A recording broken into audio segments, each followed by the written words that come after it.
chance as before, together with a costly chain. From this story, they pass to Siegfried's obstinacy in never on any account touching a card. Why, with his strongly pronounced good luck, he had all the more inducement to play, and they were unanimous in coming to the conclusion that the Baron, notwithstanding all his other conspicuous good qualities, was a miserly fellow, far too careful and far too stingy to expose himself to the smallest possible loss. That the Baron's conduct was in every particular the direct contrary of that of an avaricious man had no weight with them, and as is so often the case when the majority have set their hearts upon tagging a questioning but onto the good name of a talented man, and are determined to find this but at any cost, even though it should be in their own imagination, so in the present case the sneering allusion to Siegfried's aversion to play afforded them infinite satisfaction.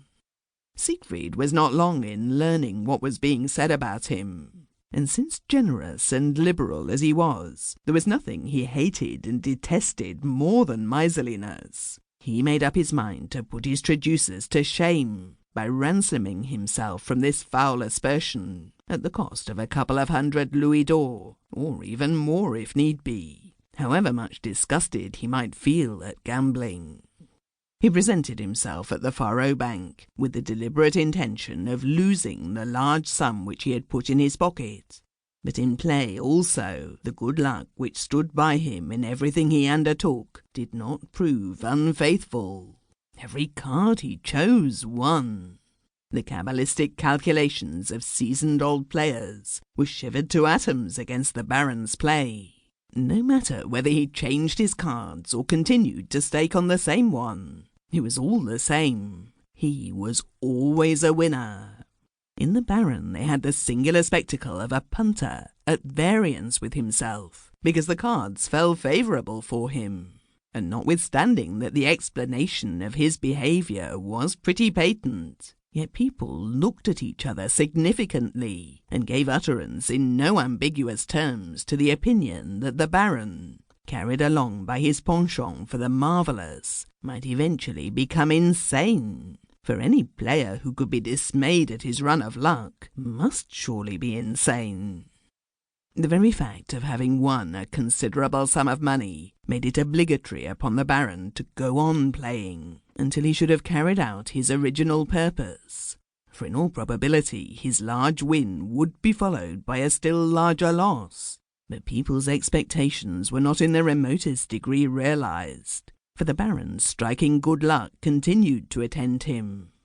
Without his being conscious of it, there began to be awakened in his mind a strong liking for faro, which with all its simplicity is the most ominous of games, and this liking continued to increase more and more. He was no longer dissatisfied with his good luck. Gambling fettered his attention and held him fast to the table for nights and nights, so that he was perforce compelled to give credence to the peculiar attraction of the game, of which his friends had formerly spoken, and which he would by no means allow to be correct, for he was attracted to faro not by the thirst for gain, but simply and solely by the game itself. One night, just as the banker had finished a tie, the Baron happened to raise his eyes and observed that an elderly man had taken post directly opposite to him, and had got his eyes fixed upon him in a set, sad, earnest gaze. And as long as play lasted, every time the Baron looked up, his eyes met the stranger's dark, sad stare, until at last he could not help being struck with a very uncomfortable and oppressive feeling. And the stranger only left the apartment when the play came to an end for the night. The following night he again stood opposite the Baron, staring at him with unaverted gaze, while his eyes had a dark, mysterious, spectral look.